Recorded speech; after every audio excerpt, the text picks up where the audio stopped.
folks, I'm not sure we're going to see a primary election cycle like that one again. It was normally an election year. You know, we begin to see candidates announce their candidacies, and then we have the two parties have their statewide election. I guess the three parties, normally the Libertarians hold an event too. Sometimes they don't, sometimes they do. But generally, you know, we see the political parties hold their conventions, and then, you know, you have endorsed candidates coming out of the convention. Sometimes candidates who are at the conventions or candidates who skip the convention choose to go to the June primary. And then we have the June primary vote, which sets the stage for the November general election vote. Now, this year, though, there were no party conventions. They were held virtually. In fact, even some local party conventions were held virtually. And now we had a June balloting that was held entirely by mail. I don't think we're ever going to do it like that again. I hope we never have to do it like that again. I'd like to just get back to normal, but here we are. And one of the stories of this primary season was Governor Doug Burgum's decision to intervene in some of the Republican primaries. That's not unusual for a governor to endorse their preferred candidate in a given competition, even in an intra-party competition. But Governor Burgum, I mean, he had his people create a committee. He funded it with lots of his own money. I think the latest figures I saw was he had spent somewhere in the ballpark of about $2 million promoting his preferred candidates. And for the most part, those candidates won. Couple of exceptions, one a legislative race in Mandan, the other a I think it was District 34 in Mandan. Sometimes I get the legislative districts messed up in my mind. I believe it was District 34 in Mandan, District 28 as well. But other than that, Governor Burgum had a pretty good night. Here, one of those candidates, and by the way, Governor Burgum also endorsed in the a statewide primary race, a competitive race for treasurer, and one of those candidates joins me now, Thomas Beadle, who is currently a state representative at R-Fargo, but is hoping to be treasurer. And right now, Tom, it looks like you're winning that race. And I say looks like because we did it entirely vote by mail. Technically, we're still counting ballots, but it looks pretty good for you right now. Well, yeah, thanks for having me on, Rob. You know, I am cautiously optimistic right now. You know, we had a good turnout all across the state. We knew it was going to be a close one. Anytime you have the president get involved, it makes it an uphill battle. So we knew it was going to be a close one. But with the support, you know, a really wide, broad base of support, you know, winning counties like Williams and Ward, as well as Cass and Grand Forks. So really all across the state. I think right now we're up in the majority of the counties across North Dakota. But yeah, there's still thousands of ballots left to be counted. So, you know, this is still, the race isn't over yet. Why do you think he came out on top so far? Anyway, and again, stipulating to the idea that you know we're still counting ballots. It's an unusual circumstance. I think they could still ballots postmarked by primary day could still be counted up until Monday. Is that right, Tom? Well, the canvassing boards will meet on Monday across the state, so that's when the election results will be certified for the primary. Okay, so things will be counted up until then. Right. Okay. So essentially, it could shift. It's looking good for you. But, I mean, why do you think we're coming out of primary day? Most of the ballots have been counted at this point. You're on top. Why do you think that is? What resonated with voters? Well, you know, our message and the message my campaign was consistently putting out is we need to make sure that we're fighting for transparency and accountability in state government, that we've got somebody who's, you know, helping to protect taxpayer dollars and being a watchdog to help empower the citizens to know where their money's being spent. You know, that's something that I've worked on in my legislative career, and that's something that I've been advocating for because, you know, I come from the mentality that we can always do better. You know, my grandfather always taught us, you know, to always leave the woodpile higher, leave things better off than you found it. And that's the approach I've been trying to bring to the treasurer's race and to sell people on that vision. And I think overall that was well received. In addition to, you know, folks recognize that we've got a great governor, and having somebody that, you know, has a strong business background and can bring a different approach to government is good. And, you know, I'm looking forward to partnering with Governor Burgum, partnering with Attorney General Stenjum, and making sure that we have a good leadership going forward for our state. I think people bought into that. The race got a little weird. And the reason why I say that is because it's the treasurer's office. And ostensibly that's an office that oversees the state's finances, except it doesn't really have a lot of policy-making authority. But we went down some rabbit holes in this race. I mean, all of a sudden we're talking about abortion. I saw one mailer was talking about transgender bathrooms and everything else. And it's like, what? If those issues are important to you, fine. But what does that have to do with the treasurer's office? Would you say it got a little weird? It got weird to me. Oh, it definitely got weird. I mean, I was seeing social media posts from not my opponent's campaign, but certainly his supporters that were attacking my wife and I for not having been blessed with children yet, saying that there's no way we could understand and support family values because we don't have kids ourselves. I mean, like, there was just tremendously personal attacks going on, especially on social media, and it was just insane. But yeah, this race definitely got a little weird. So what now? I mean, obviously Monday we'll see if the race is certified, but now you're going to be in the. What's your message heading into the general election? Well, I mean, we're like I said, we're still cautiously optimistic. You know, we've been sitting. We were pretty consistently ahead, 3 to 5% as returns came in all last night. Now we're sitting at about 5% ahead right now. So we're still cautiously optimistic as the remainder of the ballots come in, depending on how many that ends up being. It's certainly the race could change, but right now we're feeling good.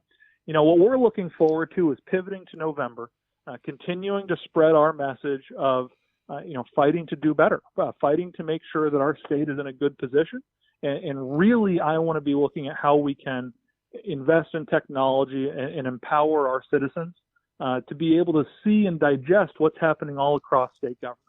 And one of the benefits of the treasurer's office is because they deal with the day-to-day cash management, because they deal with reconciling the books, that can help shine a spotlight on how the state is spending your tax dollars. And more than just, what happens 80 days every 2 years, this is where, from a day-to-day perspective, that information can be paid attention to. So I'm really looking forward to pivoting to November, really uniting our party to make sure we're focused as one. We're a grand old party, big tent party. It's important that we come together and hold off the Democrats here and make sure that we're keeping our state on a good trajectory where we can continue to fight and protect for our taxpayers.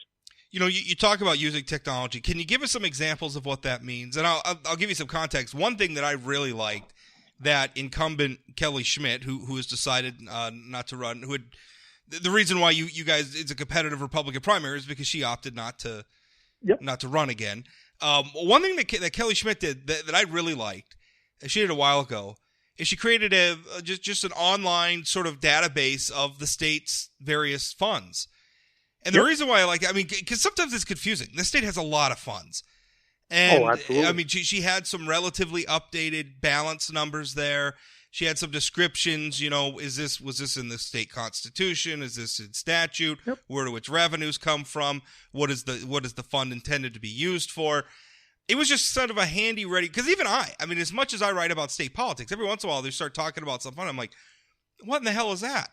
So it was this place I could go and I could look it up, and I really like that. I like putting that kind of stuff on the internet. Is that what you're talking about? Give us a specific example of a way that you would use technology in the treasurer's office to accomplish some goal.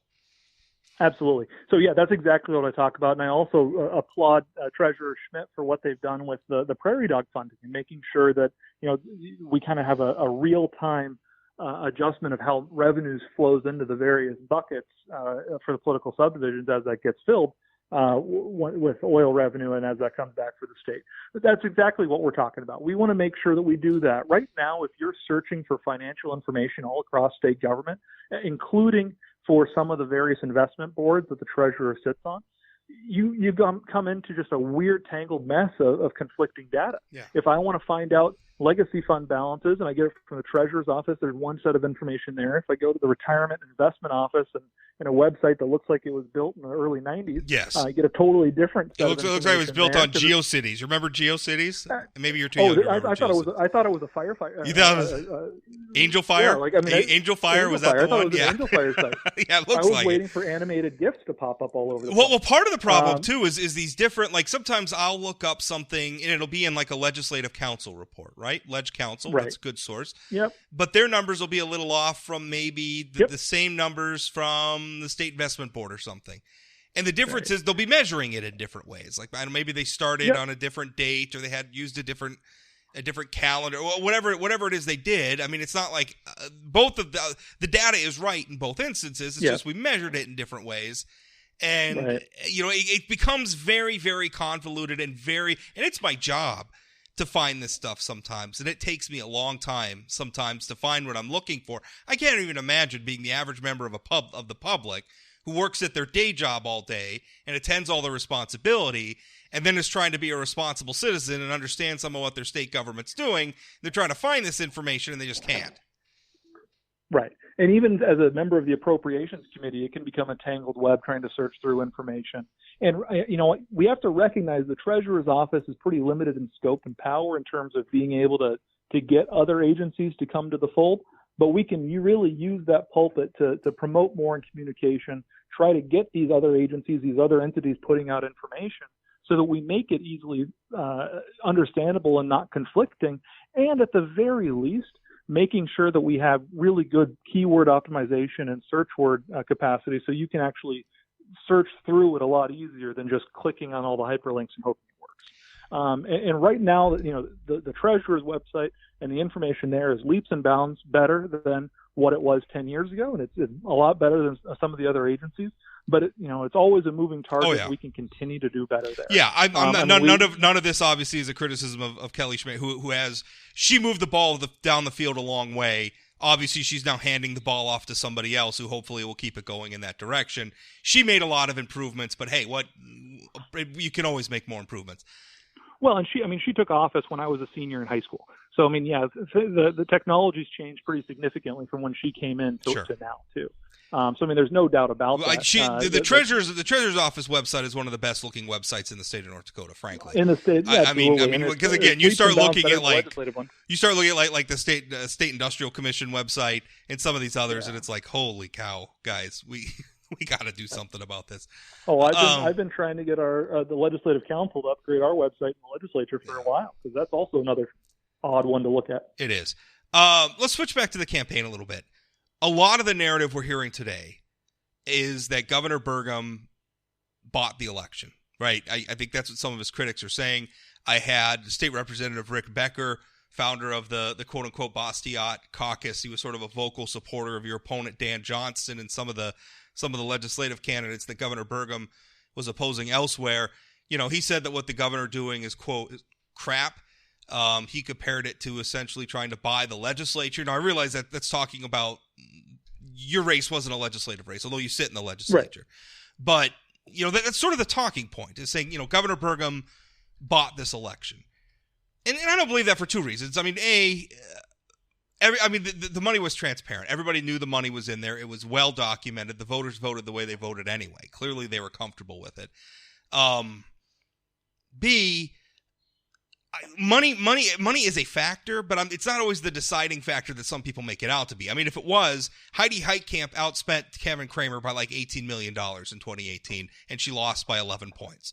So it's not the decisive factor that some make it out to be. So I have a little bit of a problem. But what's your response to people who say, well, Governor Burgum, he just wrote some checks and bought these elections? What do you say to people who are saying that today? Well, I'm very grateful for the support that the governor had for myself and my candidacy. I've known Doug for years before he was even governor. Just being around circles in Fargo, he used to be a constituent of mine as well. So I've got a tremendous amount of respect for him. And I know, we've got, and as Representative Becker said yesterday, there's a couple of different factions across the party. I am a firm believer that we're the grand old party, the big tent party, and that those factions are good. But that does create strife and animosity. A couple of years ago, we had folks putting a bunch of money into the Liberty PAC and primarying some of the more moderate legislators and trying to purge them from the ranks. And Governor Burgum wanted to make sure we had more business positive conservative legislators focused on helping to advance the state forward. And so, I'm grateful for his support for me and my candidacy. I don't know, how much money you would say that a presidential tweet would be worth. That certainly has a dollar value that would be worth as well. But this was an interesting year, an interesting race, and certainly it's going to be one to, be very interested to do some postmortem analysis on. You promoted yourself as a Trump supporter. As a matter of fact, it kind of seemed like that's what set off.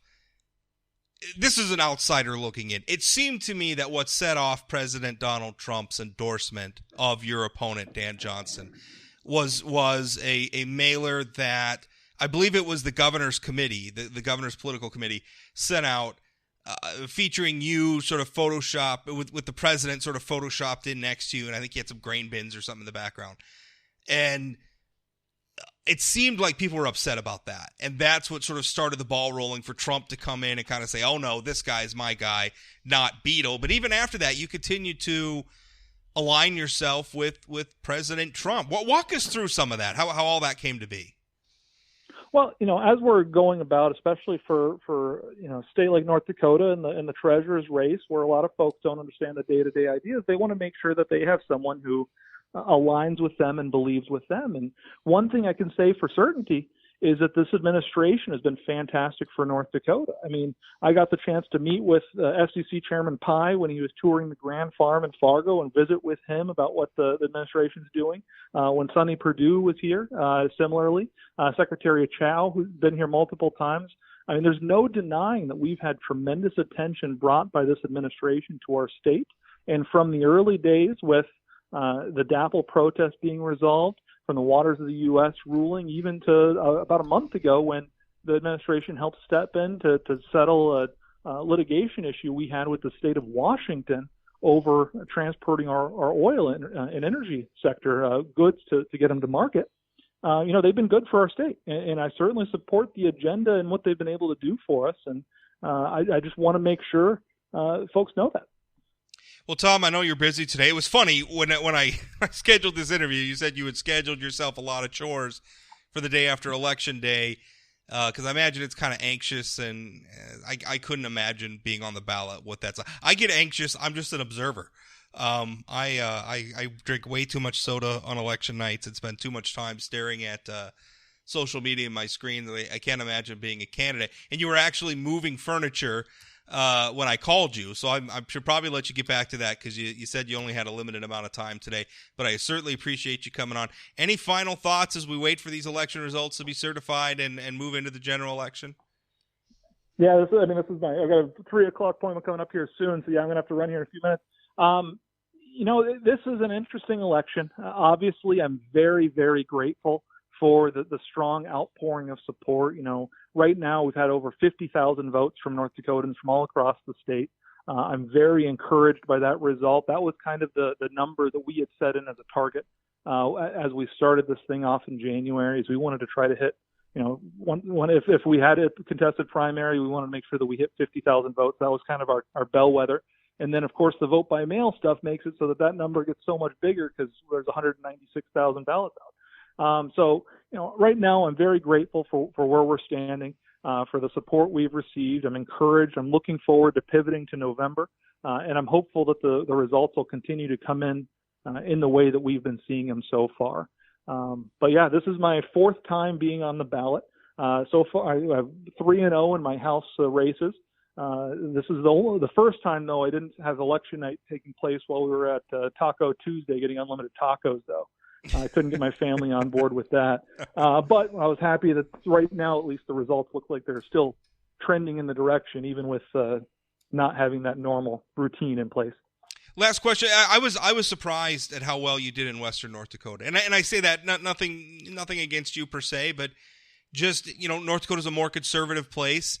Sure. That was sort of the angle that Dan Johnston was taking was I'm the conservative choice, although, granted you were too.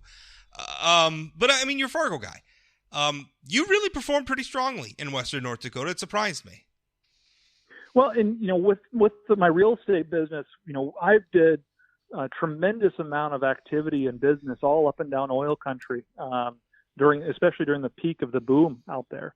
So, I have a pretty good network of folks that I've worked with and met and know me out there.